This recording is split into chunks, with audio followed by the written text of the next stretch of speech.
Herkese iyi akşamlar, hoş geldiniz.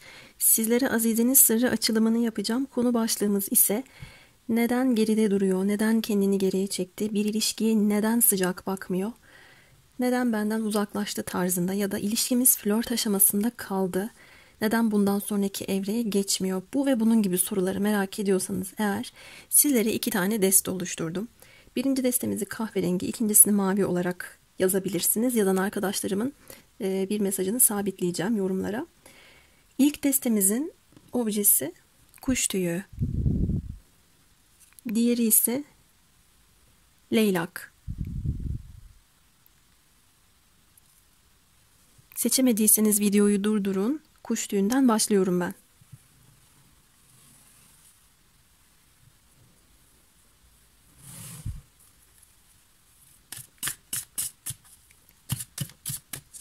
Bu açılımın son kartı Kos kartı deniyor buna. Tarottaki büyük arkana kartlarından herhangi biri verirse herhangi birine sırrı veriyor demektir. Ama vermiyorsa kartın kendi anlamını söylüyoruz. Geçersiz oluyor gibi bir anlam yok. Kendi anlamını yorumluyoruz.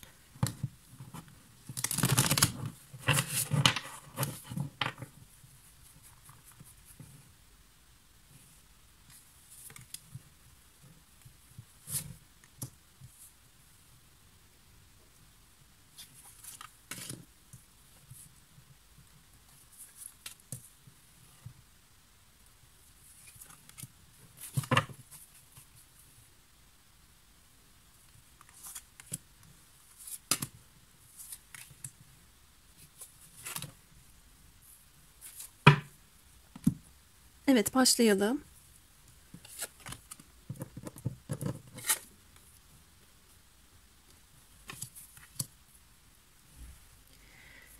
Neden flört aşamasında kaldı, neden uzak duruyor, neden kendini geri çekti sorularına baktığımda bu kişinin iletişimle ilgili problemler yaşadığını görmekteyim. Belki sadece sizinle, belki de genel anlamda.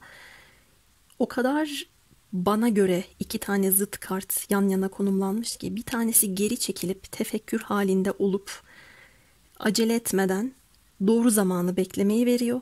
Bir diğeri de savaşa gider gibi büyük bir aceleyle, büyük bir sabırsızlıkla ilerlemeyi veriyor. Burada bu kişi ile sizin durumunuz arasında buna benzer bir çatışma, çelişki olmuş olabilir.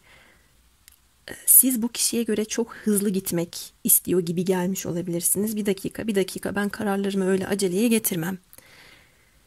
İyice bir düşünürüm, taşınırım demiş olabilir. Dolayısıyla burada neden sonuç durumu açısından böyle bir tablo ile karşılaştım.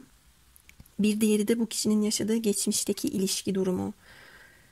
Kalbi kırık olduğundan, kendi iç dünyasında henüz bazı tahribatlardan arınamamış olmasından dolayı sizle alakalı duruma öyle paldır küldür girmek istemediğini, kendini geriye çektiğini görüyorum. Bu iletişimi de öyle birden yapmış olabilir, iletişimi kesme durumunu veya kendini geriye çekme durumunu. Bu arada arkadaşlar ben sizin çok hızlı başladığınızı da görüyorum bazı durumlara. Sosyal medya platformları üzerinden hızlı konuşmalar, hızlı bir tanışma, her şeyin çok hızlı bir şekilde ilerlemesi durumunu da görüyorum. Şimdi hız kavramı da kişiden kişiye göre değişir tabii. Hani bana hızlı gelen belki size gelmez ya da tam tersi bu kişiye göre değişir o durumlar. Ama burada baktığımda bir hız durumu çıkıyor. Şimdi siz bu kişiyi çok iyi tanımıyorsunuz. Kendi hayatıyla alakalı olan durumlarda sakladığı, gizlediği bir takım durumlar var. Bilinçaltı korkuları var. Korkularıyla yüzleşmek istemediğinden dolayı kaçıngan tavırlar sergilemiş olabilir.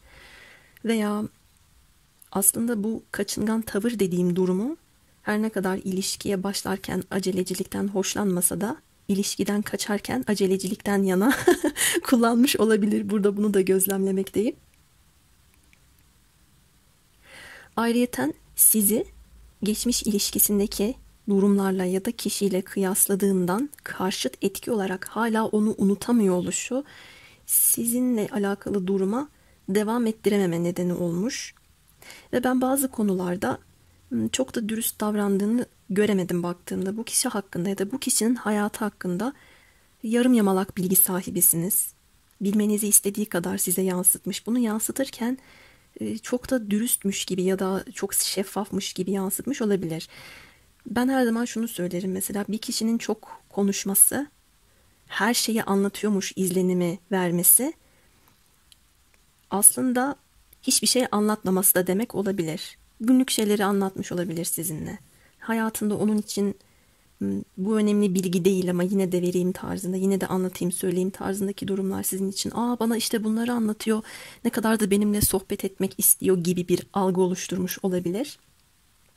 Ama ben bu kişinin öyle kendi duygu durumuyla ya da karakter yapısıyla veya geçmişiyle ilgili olan durumlardan size bahsettiğini zannetmiyorum. Bu sebepten dolayı da bir sonraki aşamaya geçememişsiniz. Etkisi azalan geçmişteki duruma bakalım. Ve olası yakın gelecek etkisi artan duruma bakalım. Şunu görüyorum. Gördüğüm kadarıyla sizden hiç etkilenmeyen, hoşlanmayan bir kişi yok karşınızda.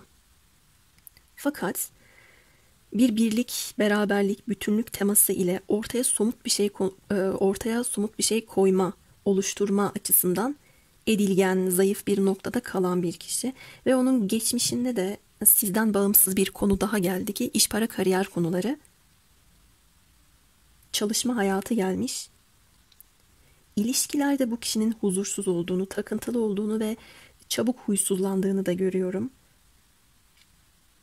Hepiniz için geçerli olmaz ama burada ya üçüncü faktör, para, çalışma ortamı ya da işle alakalı bir sıkıntı geliyor geçmişte veya üçüncü kişilerle alakalı olan bir durum geliyor. Bundan kaynaklı siz bir sonraki evreye geçememişsiniz. Ancak olası yakın gelecekte etkisi artan duruma baktığımda bu kişiden büyük olmasa da minik bir adım alabilirsiniz. Duygularında üçüncü şahısların etkisi altında çok çabuk kalabiliyor. Bu kişiye ilgi gösterdiğinizde biraz şımarabilir. Kendine duygu konusunda çok güvendiğini görmüyorum. Fakat mavi boncuk dağıtma özelliği olabilir. Fakat ilişkide kendini var etmeyle ilgili bir problem de yaşadığı çıkmış. Sizin baktığınız ama tam olarak görüp algılayamadığınız karanlıkta kalan tarafa bakalım. Para prensi. Bu kişi olgun olmayabilir arkadaşlar. Henüz kariyer yolunda istediği basamakları tırmanamıyor olabilir. O yolda ilerliyordur ama kendisini öyle bir güçte göremiyordur. Size somut adımlarla gelemeyecek bir evrede olabilir. Ama şuradaki konuşmalarınız ve sohbetlerinizden dolayı belki de önemsemediniz demiyorum. Ya da bu tam olarak algılayamadığınız kısımda kalan noktayı o esnada halının altına süpürdüğünüz de demiyorum. Fakat buradaki konuşmada ya da hengamede bir şekilde buranın üstü kapanmış, kendiliğinden olduğu çıkıyor. Tabii kişinin kendisinin iş, para, kariyer konularına dair olan durumları da burada olumlu kısımda ama sizin tam algılayamadığınız noktada kalmış. Bir de bunu biraz daha olumsuz mahiyette yorumlayacak olursam, bu kişi biraz bencil bir kişi olabilir. Sık sık ruh hali değişiyor olabilir. Ruh hali değiştiğinden dolayı söyledikleriyle yaptıkları arasında tutarsızlık söz konusu olabilir arkadaşlar. Bunu da tam olarak algılayamamışsınız. Burada bu kişiyi çok iyi tanıdığınızı düşünmüyorum kartlarıma baktığımda. Şimdi aydınlıkla kalan tarafa bakalım.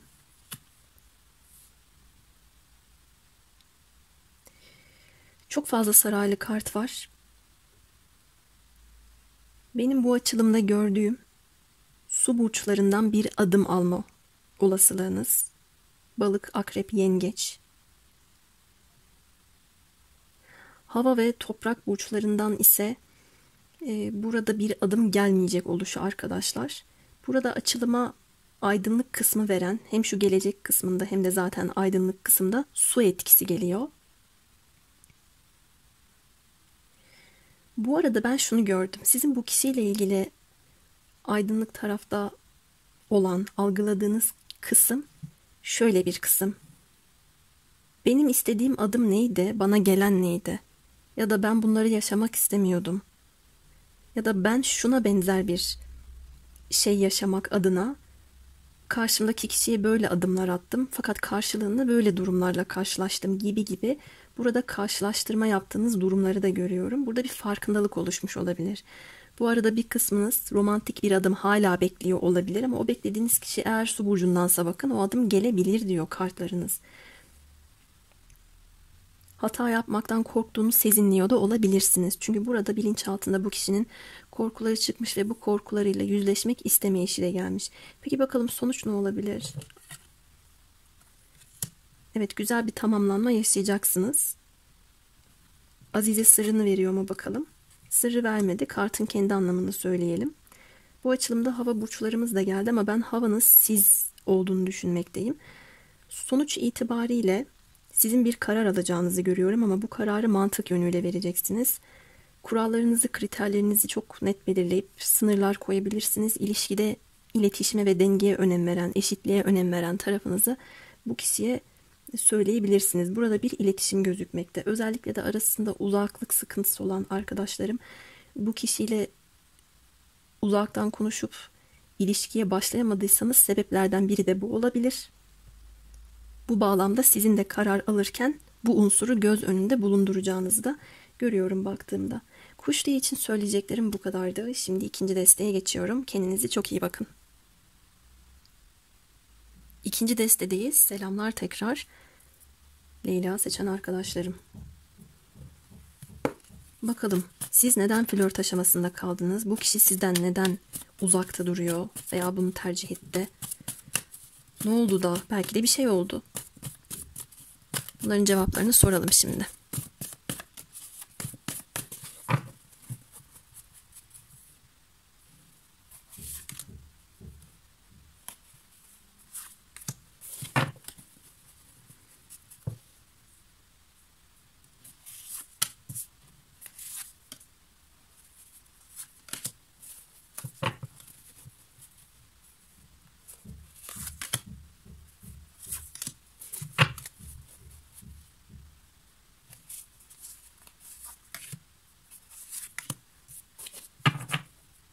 Evet, haydi başlayalım.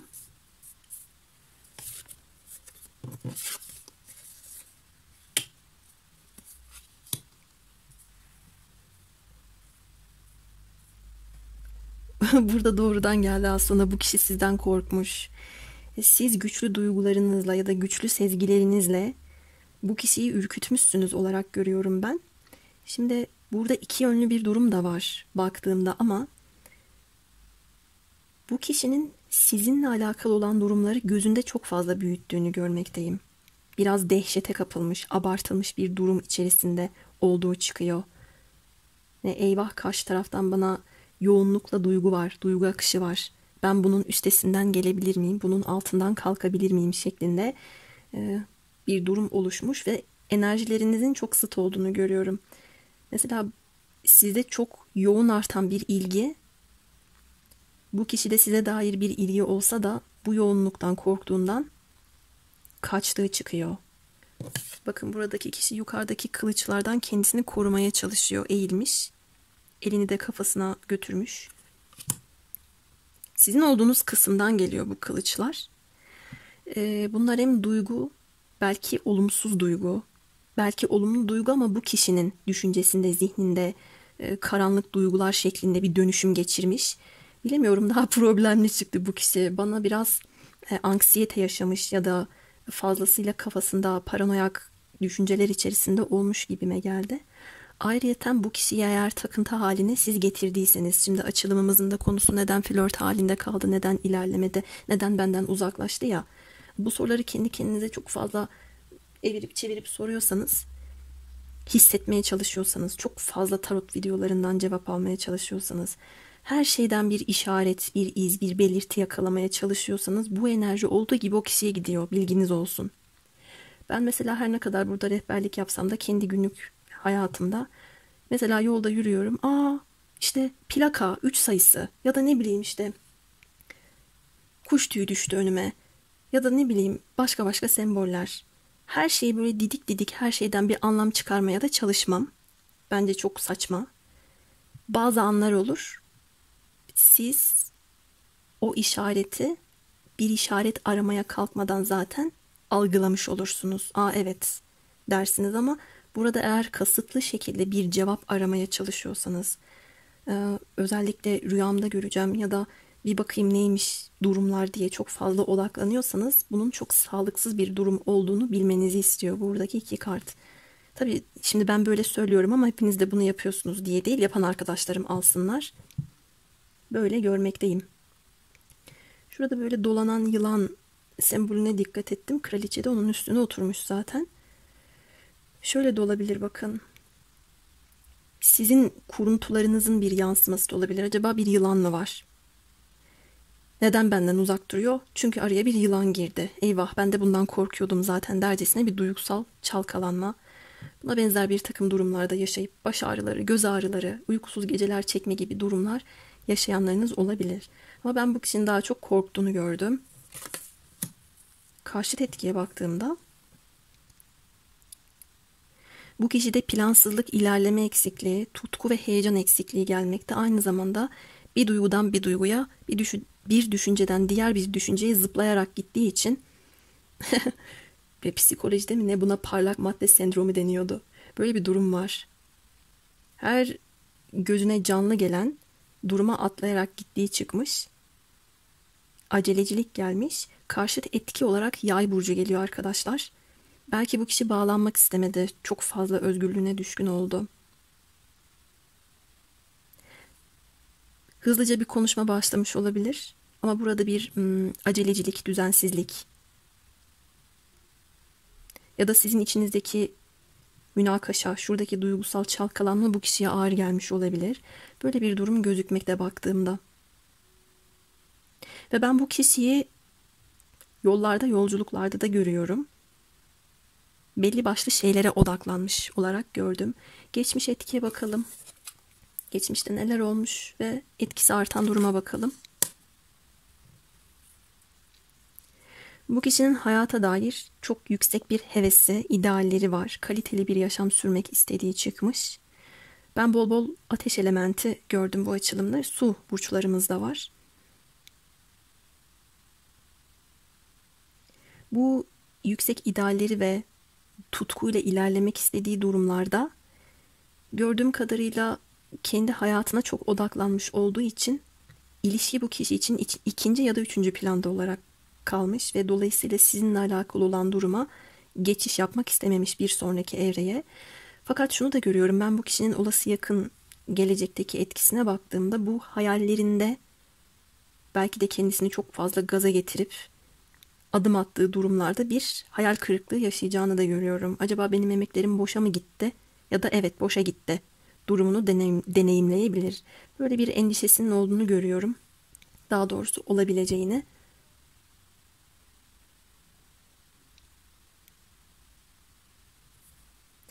Ve ben hissetmediğinizi düşünmüyorum. Siz hissediyorsunuz. Yeterince algılayamadığınız karanlıkta kalan kısma bakalım ve aydınlıkta kalan kısma bakalım. Bu kişinin sosyal çevresi çok kalabalık. Siz bu kişiden ortaya somut bir şey çıkarmasını beklemişsiniz diyemiyorum. İstemişsiniz. Bunun hayalini kurmuşsunuz. Ancak algılayamadığınız şey burada ciddiyet noktasıyla alakalı, bu kişinin öyle bir noktada olmadığı. Gördüğünüz şey de gerçekten kupaların üçlüsü geldi. Bu kişinin çevresi çok kalabalık olabilir. Etrafında çok fazla kişi olabilir. Üçüncü kişi durumlarıyla ilgili. Şurada korktuğunuz bir senaryo varsa demiştim. Evet, bunu görüyor olabilirsiniz sosyal medya platformları üzerinden özellikle de. Bakıyorsunuzdur, eğleniyordur, geziyordur, tozuyordur. Çok fazla özgürlük teması geliyor. O yüzden de bu durumu gözünde büyütmüş olabilir. Bir ilişkide kendimi var etmek mi? İlişkiye kendimi adamak mı? Ben almayayım, teşekkürler deyip kaçmak demeyeceğim ama bu anlamda kendi hayatına odaklanmak diyeceğim. Böyle bir durum var.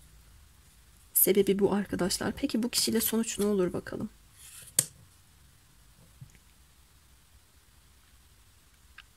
Ya bir kapı kapanabilir ya bir kapı açılabilir. O kadar uzak zamanda görmüyorum. Bir içinde bulunduğumuz Mayıs ayı teması geldi. Tam da Merkür retro olduğu için belki bir iletişim daha kurar. Ama ben bu kişinin kendi kurallarına, doğrularına ve değerlerine çok bağlı olduğunu gördüm. Bunların dışına çıkmayacak olan bir yapısı da var. Sonuç itibariyle bir iletişim olabilir. Ama bu kişinin istemesine bağlı olan bir durum. Azize sırrını veriyor mu bakalım? Evet, verdi. Denge kartıyla beraber. Diyor ki bu kişi kendi hayatına, paraya, kendi eğlencesine, mutluluğuna çok fazla odaklandığından aranızdaki mevcut durum flörtte kaldı. Senden uzaklaşma nedeni bu yüzden de kendi hayatında bazı dengeler yerine gelmediği, taşlar oturmadığından dolayı şunu da sorgulamış olabilir. Ben seninle uyumluyum. Bakın, sır kartını da yeniden Yay burcuyla bitirdi. Kim bilir, belki de 14 Haziran'daki Yay burcunda gerçekleşecek dolunaya kadar olacak olan bir süreci yorumluyorum ben size. Çıkarlarınız ters düşmüş olabilir. Çatışmalar olabilir. Bu çatışmaların etik değerler, yargılar, doğrular, yanlışlar olduğu gözükmekte. Vicdan sahibi bir birey olduğunu görmekteyim ama fazla bencil olabilir arkadaşlar. Bu yüzden de bir sonraki evreye geçiş yapamamışsınız. Mesela siz sabırlı olabilirsiniz ki ben burada görüyorum. Yine bir su burcu etkisi geldi sizden ya da bu duygularınızı ifade ediyor sizin bol bol akıttığınız. Sabır, hassasiyet, anlayış enerjisi, empati yapma enerjisi geliyor. Fakat bu kişide bunlar gelmiyor. Bütün bu sebeplerden ötürü de Azize sırrını verdi Leylak'ta. Siz bu kişiyle bir sonraki aşamaya geçememişsiniz ve bu kişi sizden uzak duruyor olarak görmekteyim arkadaşlar. Evet, Leylak için de söyleyeceklerim benim bu açılımda bu kadardı. Umarım memnun kaldınız. Sonraki açılımlarda görüşmek dileğiyle. Hepinize sevgiler.